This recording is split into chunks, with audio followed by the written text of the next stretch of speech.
नमस्कार मित्रमैत्रिणींनो, श्री स्वामी समर्थ. पुस्तकांची दुनिया या आपल्या कथाकथनाच्या यूट्यूब चॅनलवर मी सौ पूनम सोमनाथ पाटील आपले अगदी मनापासून सहर्ष स्वागत करते. मित्रांनो, व.पु. काळे सरांच्या तप्तपदी ह्या आत्मचरित्रातील आजची कथा आहे आसावरी. आसावरी या कथेला प्रारंभ करण्यापूर्वी एक नम्र विनंती, ती म्हणजे अशा सुंदर आणि छान छान कथा कादंबऱ्या ऐकण्यासाठी लगेचच पुस्तकांची दुनिया या आपल्या चॅनलला लाईक करा, शेअर करा व सबस्क्राईब करा व तुमची मौल्यवान अशी मते मला कमेंटद्वारे सांगायला अजिबात विसरू नका. तर चला मग कथा वाचनाला सुरुवात करूयात.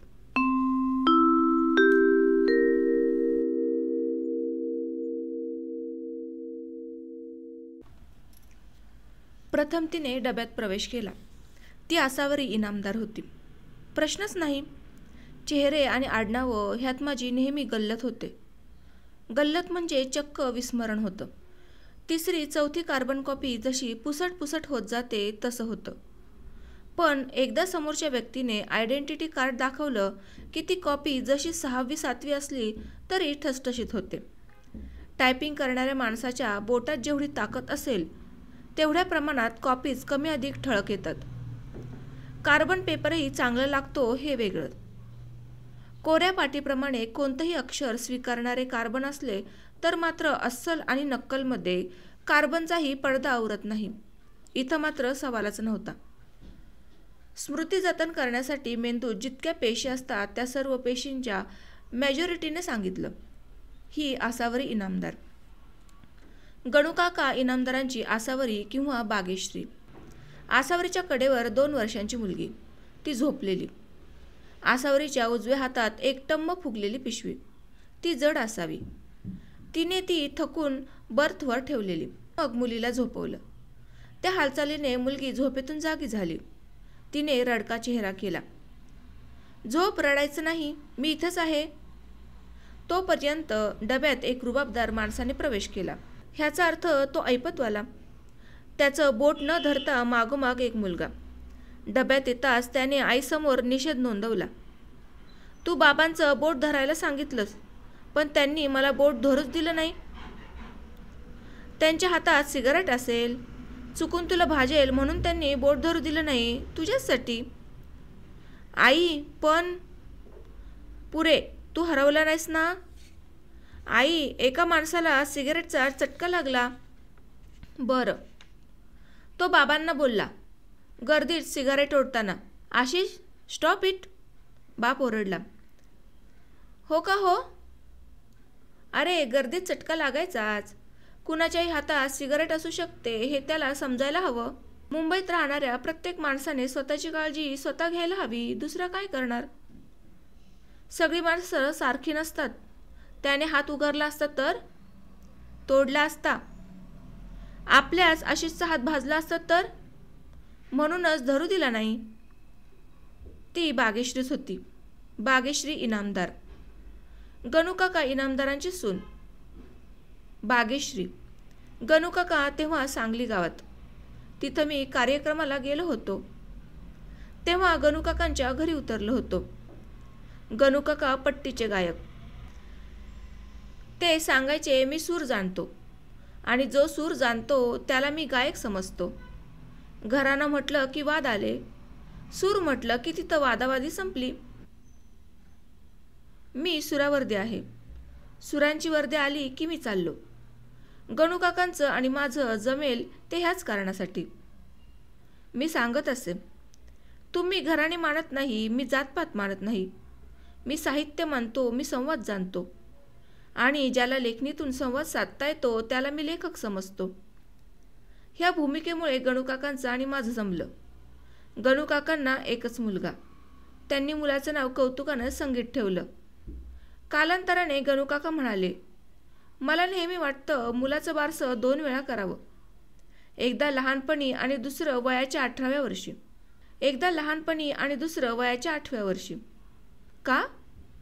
मूल वृत्तीने जसं व्हायला हवं तसं आपल्याला वाटतं त्यानुसार आपण त्याचं नाव ठेवतो आणि मूल प्रत्यक्षात कसं असतं ते 8 वर्षांनी समजतं. तेव्हा वृत्तीप्रमाणे नाव बदलावं. एक असतो आदर्शवाद, दुसरा असतो वास्तववाद. गणूकाकांची व्यथा मला समजली. संगीतला गाण्याचं अंग नव्हतं, इथपर्यंत समजू शकतं. पण नंतर नंतर तो संगीत कलेचा वैरी झाला. केव्हा तरी मी डॉक्टर प्रभूंना ह्याबद्दल विचारलं.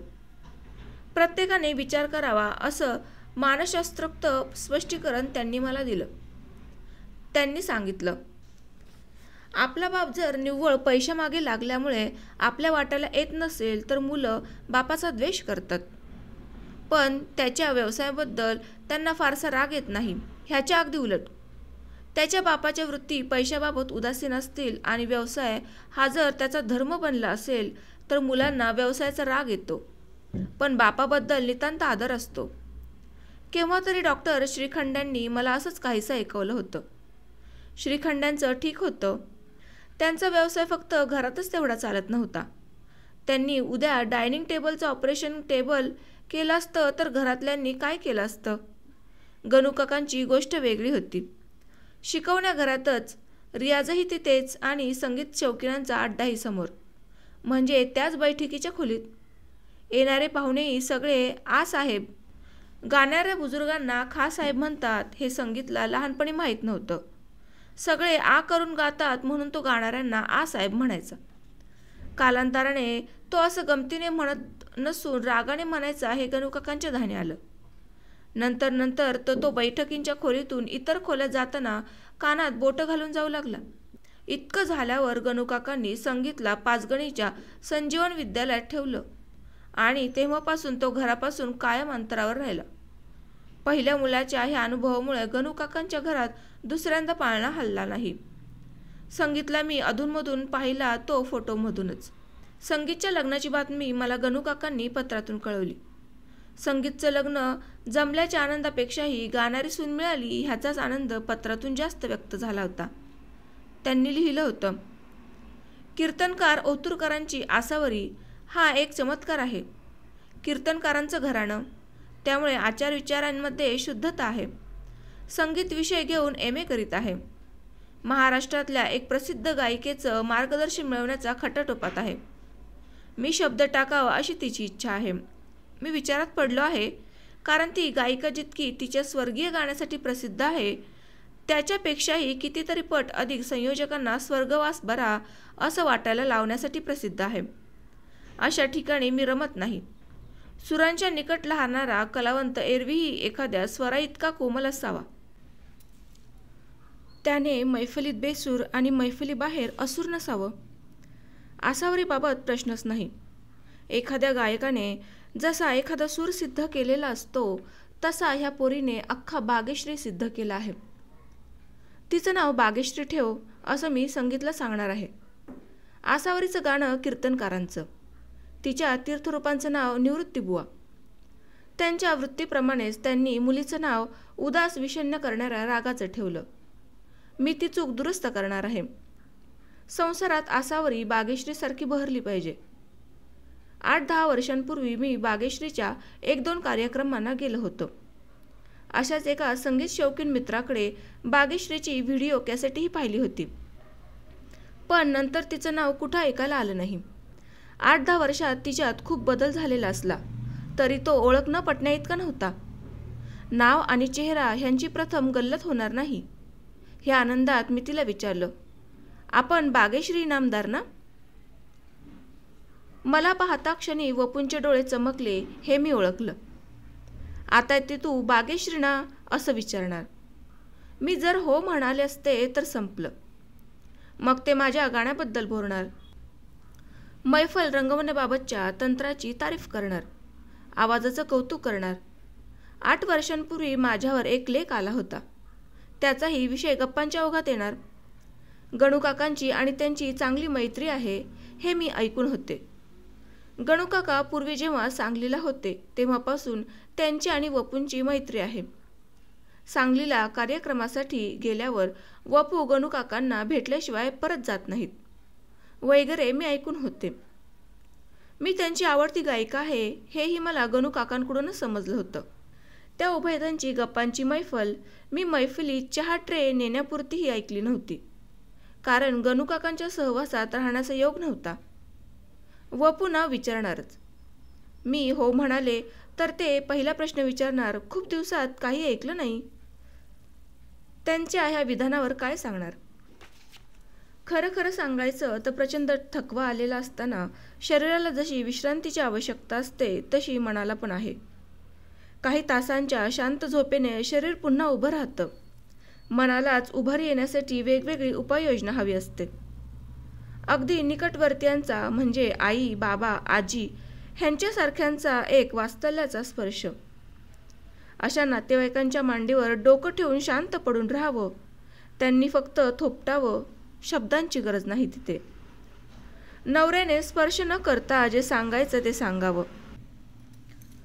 त्याच्या स्पर्शातील शृंगार लालसा कौतुकाच्या रूपाने नजरेतून बरसावी.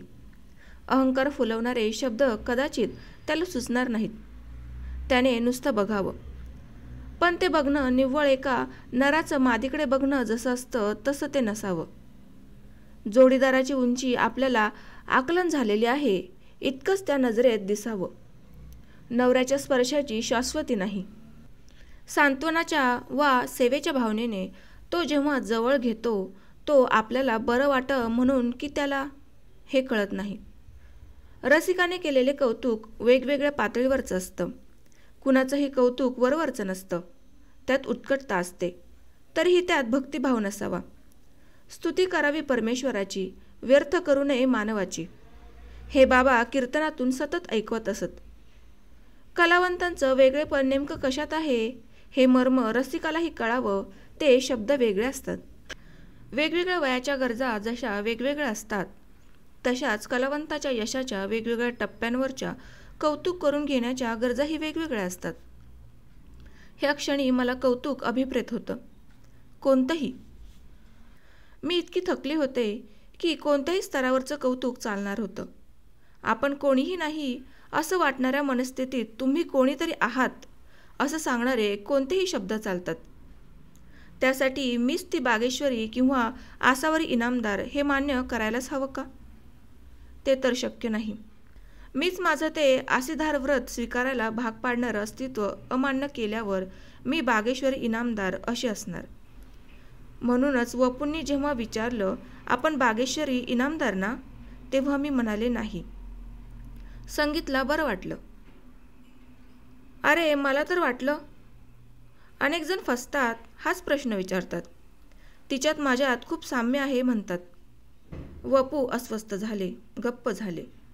संगीत प्रसन्न झाला. दारावरची माझ्या नावाची पाटी मी ज्या दिवशी काढली त्या दिवशी तो असाच प्रसन्नपणे हसला होता. तंबोरा, तबला, हार्मोनियम ही सगळी वाद्य मी विकून टाकली तेव्हाही असंच विजयी हास्य त्याच्या चेहऱ्यावर मी पाहिलं होतं. शिकवण्या बंद केल्या तेव्हा तर तो फारच खुशीत होता. ह्या सगळ्या आनंदामागे एकच कारण होतं. आर्थिक गरज संपली होती. आणि त्याहीपेक्षा महत्त्वाची गोष्ट म्हणजे मी आता नुसती सौ इनामदार, वाईफ ऑफ संगीत इनामदार इतकेच झाले होते. त्याच्या दृष्टीने ती फार महत्त्वाची बाब होती. Now he is somebody, husband of nobody. एकदा मी बाबांना विचारलं होतं, कलेपेक्षा श्रेष्ठ काय? अहंकार. कसं असं? तुला कळेल कधीतरी. मला पटत नाही ते बाबा. तशी वेळ येऊ नये, पण केव्हा तरी तुला ते पटेल. आणि आता ते मला पटलं. मला मुंबईचं आकर्षण केवळ एका कारणासाठी होतं. मला आता संजीवनी अर्जुन वाडकरबाईंची शिकवणी लाभणार होती. भल्या भल्यांनी माना झुकवल्यात असं बाईंचं गाणं. म्हणूनच बाईंची मान कमालीची ताट झालेली. ह्या एकमेव कारणासाठी मुंबईत जागा मिळावी म्हणून मी अर्ज केला. कलावंतांसाठी शासनातर्फे सवलतीत जागा मिळते असं मी ऐकून होते. बाबा तर कुणासमोरही हात पसरायला तयार नाहीत. पण शासनातर्फे त्यांचा नुकता सत्कार झाला होता, त्याचा उपयोग झाला. गाण्याच्या मैफलींवर मी जे काही मिळवलं होतं त्यातल्या एका पैलालाही बाबांनी हात लावला नव्हता. त्या आधारावर आणि शासनाच्या मदतीमुळे मी मुंबईकर झाले. लग्नही ठरलं. गणूकाकांची मी सून होणार. आणखी आयुष्यात काय हवं? ह्या आनंदामुळे मी संगीतचाही फार विचार केला नाही. तो दिसायला गोरा पण होता. मुंबईतील महागाई परवडण्यासारखा त्याचा पगार होता आणि मी त्याला पसंत होते. माझ्या अधूनमधून होणाऱ्या प्राप्तीमुळे मुंबईतही चैनीत राहणं अशक्य नव्हतं. ख्यालीकुशालीत वा रुबाबात राहावं अशी माझी जडणघडण मुळातच नव्हती. कीर्तनकाराच्या घरात वेगळे संस्कार होणे अशक्य होतं. याचा मला खेद नव्हता. समाधानात राहणं हा जगावेगळा वारसा मला वडिलांकडून मिळाला होता. त्या वैभवाची गुरुकिल्ली गवसली की स्वतःच वृत्तीच्या स्वतःला किती आधार वाटतो ते शब्दातही मांडता येणार नाही आणि ते स्वरांनीही व्यक्त होणार नाही. त्याशिवाय संगीतसारखा आधार वयाच्या 7व्या वर्षापासूनच होता. आता प्रश्न होता तो साथीदाराचा. त्याला संगीताचं आकर्षण नाही, पण गणूकाकांबद्दल ओतप्रोत आदर होता. त्याच्या गळ्यात माळ घालताना मनात विचार पहिला आला, मी ही गायिकाच, मग माझ्या संसारात संगीत फुलेल का? ते संगीत फुलणार ह्याचा दिलासा मिळाला. हनीमूनला गेलो तेव्हाच. पहिल्या रात्री त्याने मला गाणं वगैरे म्हणायला लावलं नाही, पण दुसऱ्या की तिसऱ्या दिवशी आम्ही फिरायला गेलो तेव्हा संगीतचा एक मित्र अचानक भेटला. लग्नाचा पत्ताही लागून दिला नाहीस, असं कुणी कुणाला म्हणायचं? अरे सगळीच घाई झाली. माझंही तेच झालं. बरं, ओळख करून देणार की नाही? डेफिनेटली, ही अनुपमा. आणि हा माझा घाईने लग्न करणारा संगीत. ही बागेश्री. आणि बागेश्री हा माझी डिट्टो कॉपी करणारा माझा दोस्त खेर. मग एकत्र फिरायला जाताना खेरने विचारलं, वहिनी नोकरी करताय का? छे रे बाबा, ती स्वतःची मालकीण आहे. म्हणजे? ही पूर्वाश्रमीची आसावरी ओतुरकर. नाव ऐकलंय, ही उत्कृष्ट गायिका आहे. करेक्ट. आता योग कधी? मुंबईला जाता क्षणी एक खाजगी मैफल करणार आहे. तेव्हा घाई होणार नाही का रे? भलतंच. तुमचा काही भरोसा नाही बाबा. आता घाईची कामं करायला इथं आलोय ना. संगीतने खरोखर घरी दरबार भरवला. स्वतः बैठक तयार केली, माळा लावल्या, श्रोत्यांसाठी गजरे आणले, माझ्यासाठी वेणी आणली. त्याने माझ्यासाठी म्हणजे घरासाठी माझ्या नावाची पाटीही करून आणली. माझं एकटीचंच नाव. राणीसाहेब, फ्लॅट तुमच्या नावावर आहे. आम्ही केअर ऑफ. हे बोलताना नजरेत अपार कौतुकाचा भाव होता. आमची काळजी घेणार ना? टाचा उंच करून न बोलता ओठांनी जसं आश्वासन देतात तसं आश्वासन मी दिलं होतं. संगीत बेभान झाला. मी मनापासून गायले. मित्रमंडळ खुश झालं. मित्रांपैकी कुणा एकाचे वडील कार्यक्रमाला आले होते. ते लायन्स क्लबचे प्रेसिडेंट होते. त्यांनी तिथंच आमंत्रण दिलं. त्या रात्री संगीतने कौतुक, मिठी आणि चुंबनांनी हैराण केलं. मुंबईच्या एका लायन्स क्लबमध्ये माझं गाणं झालं. लायन्स क्लबच्या प्रथेप्रमाणे संगीतलाही मंचावर बोलवण्यात आलं. प्रथम संगीतच्या MBAच्या डिग्रीपासून सगळी माहिती सांगून एक पुष्पगुच्छ देऊन त्याचा सत्कार करण्यात आला. फोटो निघाले. नंतर माझा कार्यक्रम. घर कधी गाठतो असं संगीतला झालं. माझ्या आयुष्यातला हा पहिला पुष्पगुच्छ. घरी येताच आमच्या दोघांच्या फोटोजवळ तो गुच्छ ठेवत संगीत म्हणाला. त्याच्या खांद्यावर मान टेकीत मी शेजारी उभं राहून विचारलं, काय वाटलं गुच्छ स्वीकारताना? बापरे, माझे पाय कापत होते. ऑडियन्स कौतुकाने पाहत होता. तिकडे मी पाहिलंच नाही. तू आणि बाबा कसे काय लोकांकडे बघता कळत नाही. होते सवय हळूहळू. संगीतला सवय झाली. लायन्स क्लबच्या सगळ्या शाखांनी माझ्या कार्यक्रमाचा सपाटा सुरू केला. ऑडियन्सकडे आता अभिमानाने बघत संगीत पुष्पगुच्छ स्वीकारू लागला. पण सराव झाल्यानंतर तो त्याला कंटाळला. ते स्वाभाविक होतं. गणेशोत्सव, नवरात्र आणि लायन्स क्लब असे पहिल्याच वर्षी 20 कार्यक्रम झाले. 20,000ची प्राप्तीही झाली असावी. एका कार्यक्रमाला जाण्यापूर्वी संगीतने विचारलं, मी यायला हवं का? I am tired. जवळ जात मी म्हणाले, ठीक आहे, तब्येत ठीक नसेल तर नको येऊ. तब्येतीला काय धाड भरली आहे? काही व्हायला नकोच आहे, पण तुम्ही इतके चिडलात का? मी चिडलेलो नाही. हेही गुशातच सांगताय. मी बेदम कंटाळलोय. कार्यक्रमाला कंटाळलात का? ऑफकोर्स. आतापर्यंतच्या आयुष्यात इतकं संगीत ऐकलं नव्हतं. एकतर मला त्यातलं काही कळत नाही. हळूहळू कळेन. मला त्यात इंटरेस्ट नाही. नव्या ओळखी होतात ना. हे बागेश्वरीचे मिस्टर ह्या शब्दात. मी त्याच्याकडे चमकून पाहिलं. ते त्याच सुरात पुढे म्हणाले, बघतेस काय, आतापर्यंत हा पंडित गणूकाकांचा मुलगा अशी ओळख आणि आता बागेश्वरीचा नवरा. मी तसं कधी म्हणाले का? तुमच्याशी तसं कधी वागले? एक प्रसंग सांगा बरं. मला तशी उदाहरणं नकोत. आजच्या दिवस चला. सॉरी. 3 तास ते आ ऊ ऐकायचं आणि नंतर काय बागेश्वरीचे मिस्टर. ठीक आहे, मी जाईन एकटी. That's fine. आणि इथून पुढे मी येणार आहे असं कुणाला सांगत जाऊ नकोस. ठीक आहे. घराचे किल्ले घेऊन जा. मला उठू नकोस. आणखीन काही?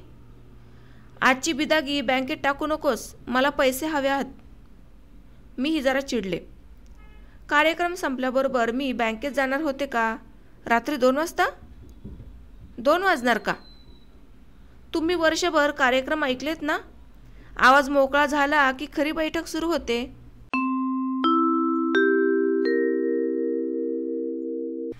मित्रांनो, वपू काळे सरांच्या तप्तपदी या कथासंग्रहातील आसावरी या कथेला आज मी इथेच विराम देते. भेटूयात आसावरी या कथेच्याच पुढील भागामध्ये. तोपर्यंत असेच प्रेम आणि असाच लोभ आपल्या चॅनलवर सतत असू द्यात. धन्यवाद.